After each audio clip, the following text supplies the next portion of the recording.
Good early evening to you. It is 5:47 p.m.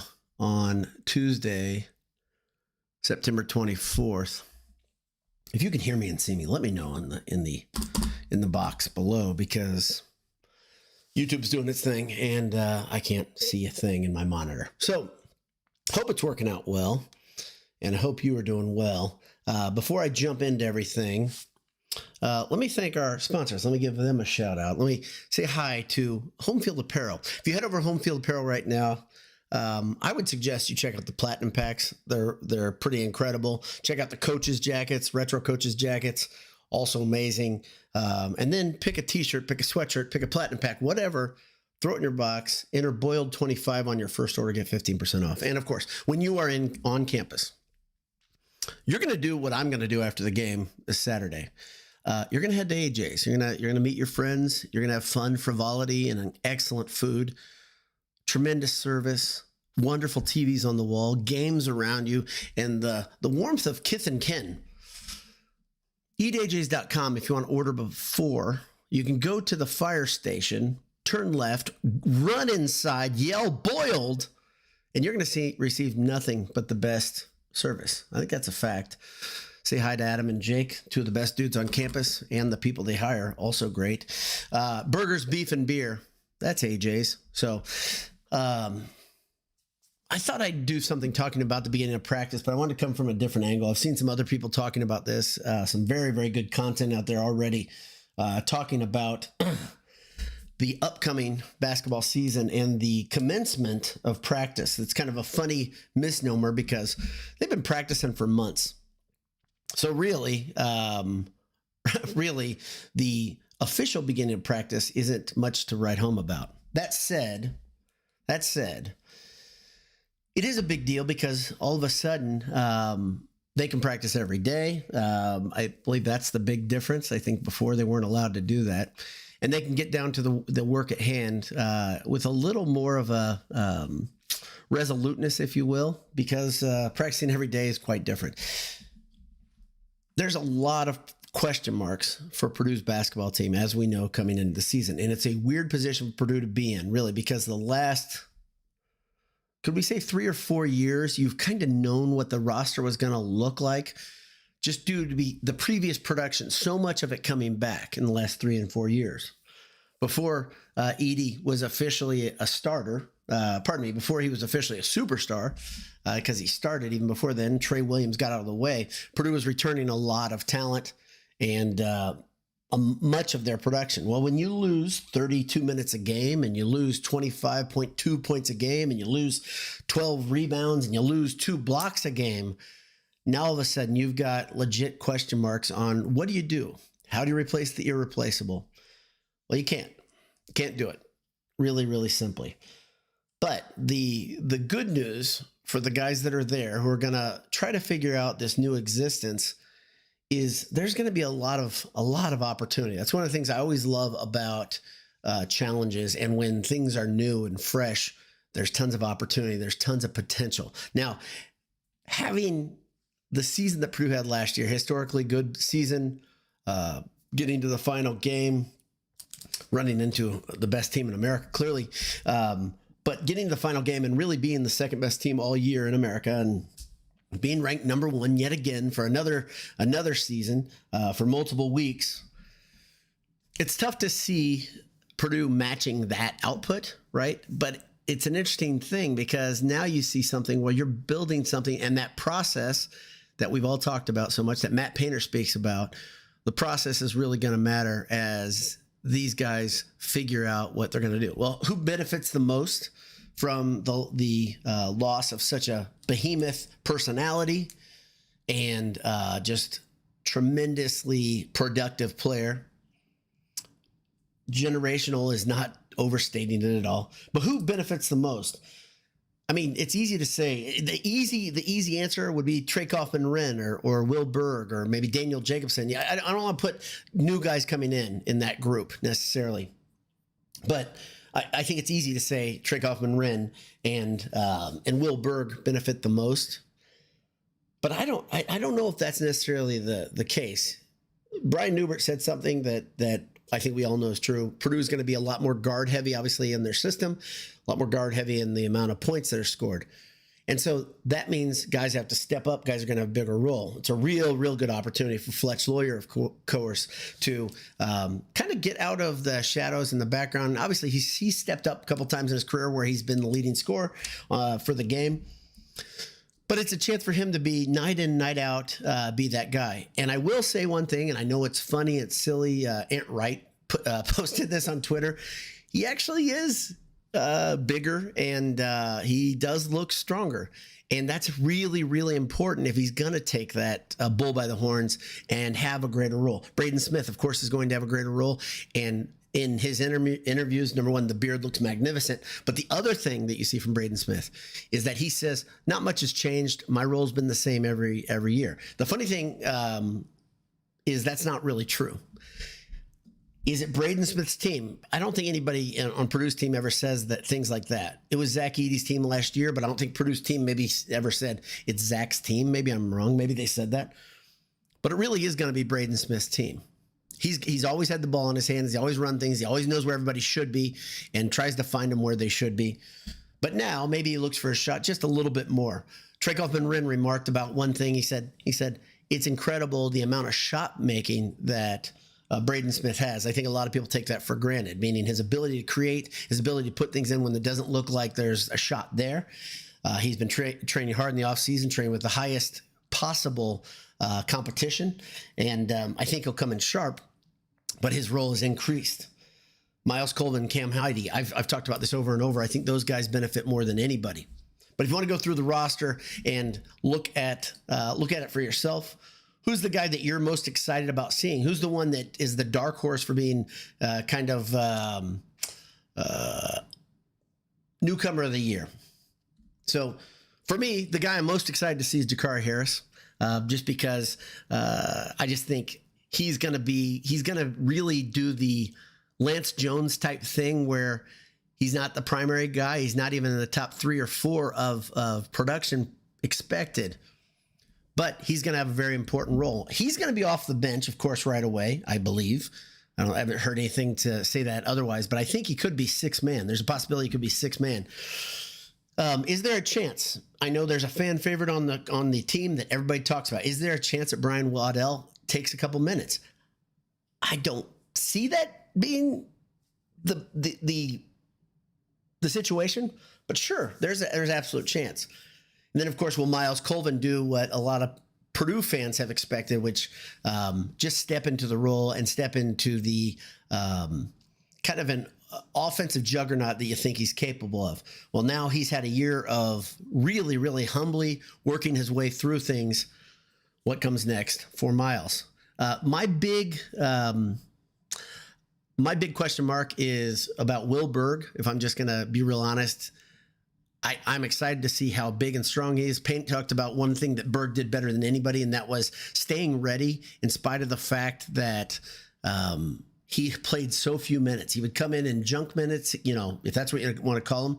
But as Payne said, they were super important minutes for him because they were just opportunities to go and do something when he had to sit on the shelf due to injury and then sit on the shelf yet again because Zach came back. Let's see how prepared Will Berg is to step into the brighter lights, even though I don't think he'll start. The other guy that I would love to see take a major step forward and really revert to what his reputation was is Caleb Furst. I think the biggest thing he's going to have to do to make a big impact this year, and I don't want to say I'm on my own on this one, but he's a guy that I have big expectations for just because maybe he sees that the end is near of his career, and maybe we'll get a more resolute version of Caleb Furst. Like I said, all season last year, his athleticism is really slept on, and he's a guy that a lot of people don't talk about a whole bunch. I'm excited to see Caleb Furst and what he does this year. Let's see. Who's the dark horse for newcomer of the year? Let's see.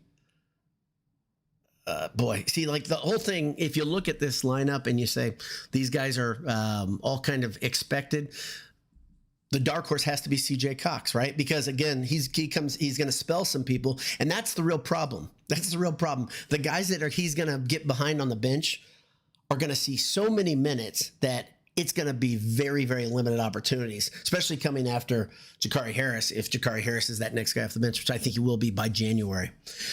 So that's about all I got. Basketball practice officially upon us. There's a couple of you guys here. I want to say hi to you. Ted Berkey is here, so says, so all is well as basketball season is starting right. Yeah, I think everything's just fine. Nothing to be concerned about the Purdue universe, and I don't know if that's what you're specifically talking about. All is well on the basketball side. That's for sure. So, and I'm not wishing football season away, but I thought I'd just kind of give a my spin on what I saw for practice. But the really interesting thing, I think you're 31 days away from basketball officially beginning. And I think that's, would that be the Creighton? I think that's the Creighton scrimmage. I believe that is. My math is off. That's okay. Karen Grulock says, good evening, B Dowd. How are you, Karen? Good to see you. John Harrell, my old buddy. He's an old man. Yes. Can we talk about basketball? Yeah, of course we can, John, anytime. And you can call me. By the way, we had to talk about this weekend in some way, so let's text. Maniacally Steve says, QuickCast after work hours, even better than during. Yeah, I was a little bit busy, a little bit pressed today, and this is going to be a true QuickCast. I think I'm going to actually wrap it up before 20 minutes, and just because this was kind of just a general thing just to kick off basketball. So hopefully this is a true QuickCast. It's going to press me now that I've said that. We'll see how I can do in wrapping it up. Steve continues, Braden gets to be the guy now. Yeah, and he showed that he has the propensity, the ability to do it. Obviously, that Illinois game sticks out to everybody. And his ability to step back up after playing poorly. He did that a couple times this season where he didn't play great, and then the next game he came back. I can think of a couple specific times where that happens. That shows some resiliency that I think is extremely important for a player. One thing that I think is underrated about Edey, just to get back at that, and at some point, I think I've said this before that I'm not going to talk about Edey anymore. It's impossible for me not to talk about it. The more I just kind of every now and again I'll have something my memory jogged, it comes back. But one of the most underrated things about Zach Edey was the leadership during and after games and before games.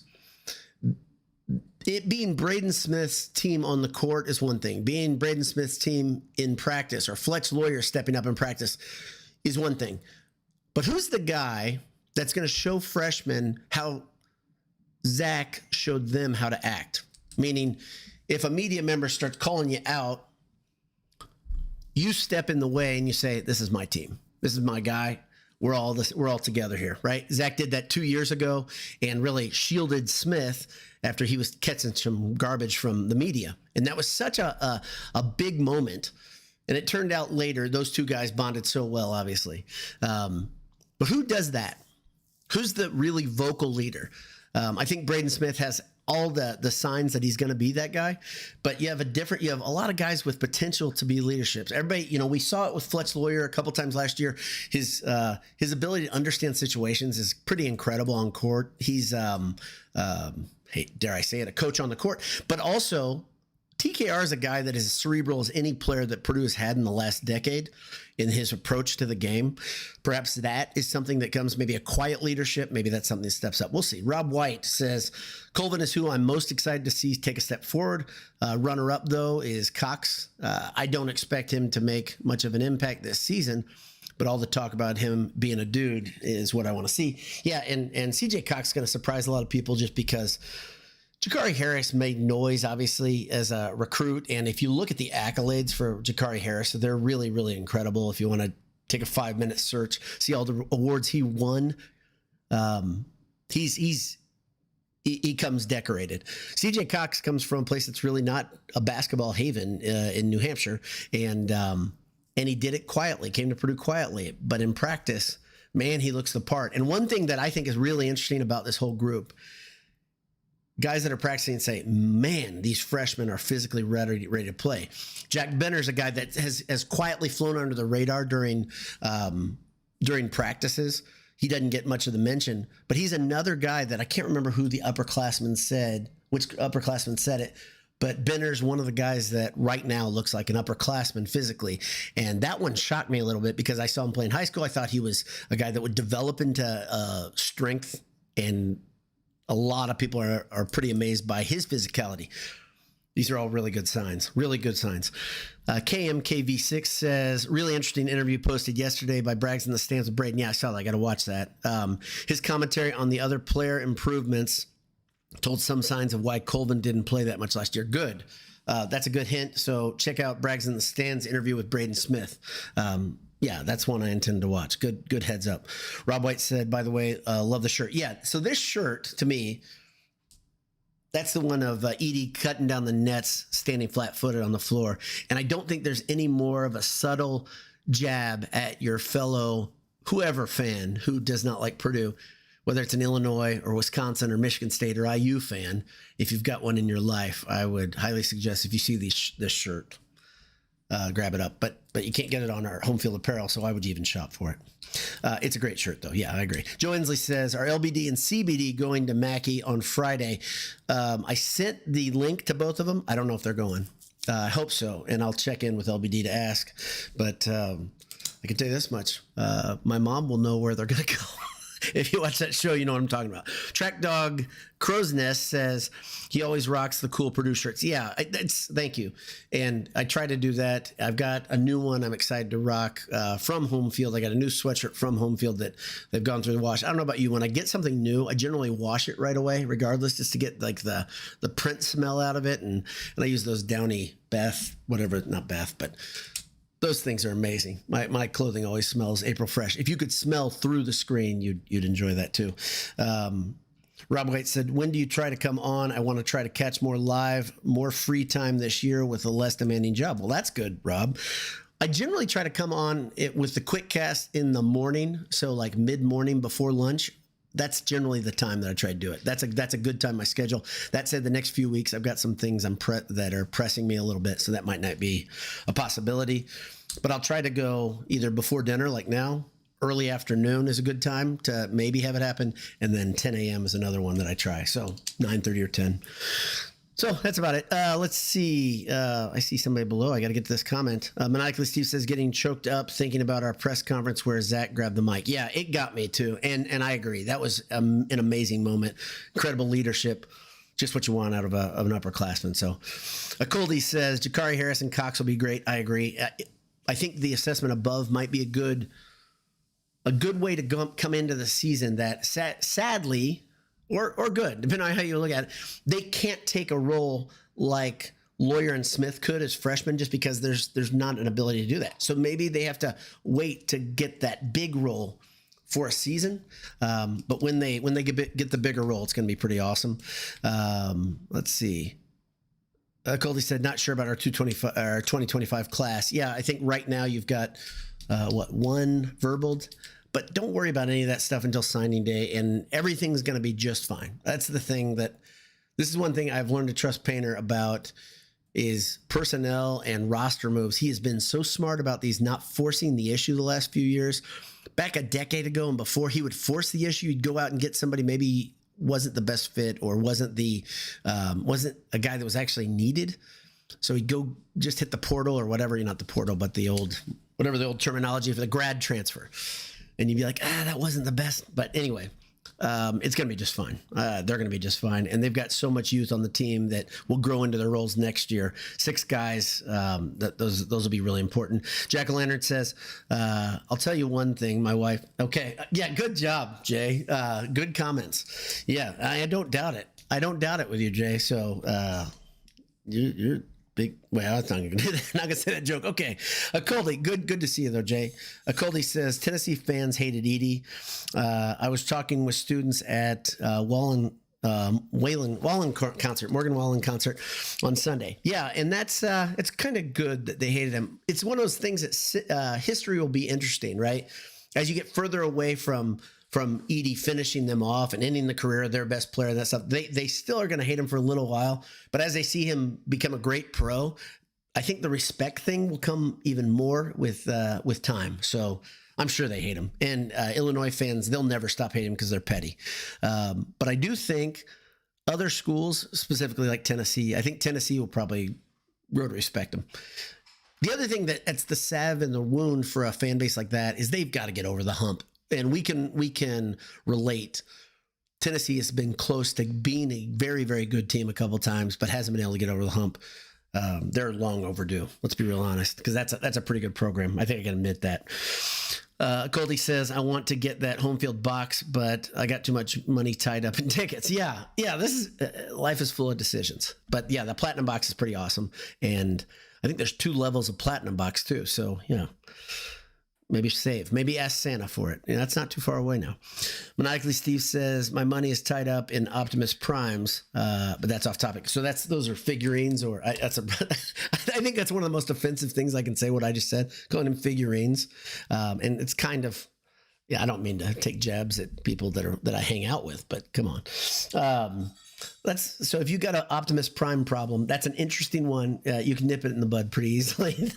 So, but thanks to everybody for tuning in. Thanks to everybody sounding off. Let me get one more comment, 2 more comments here. And I'm just past 20 minutes. I already broke my rule. Brian T says, I like hearing Braden talk about Jakari and CJ being in the workout room with him. Yep, very good sign. And Maniacally Steve says, I'm good for giving him a hard time. So good. That's good to hear too. And that is it. I'm not going to read any more comments, regardless of how tantalizing they are to me, because I do love the comments, do love the questions. Thanks for tuning in. Just over 20 minutes. I think I did pretty well. So hats off to me. God bless you. Hammer down. Talk to you soon, whenever that is. Maybe before the game on Saturday. Maybe I'll have a Friday Nebraska preview, homecoming preview. Who knows? Or maybe I'll just decide, maybe not this week. Talk to you soon. God bless you.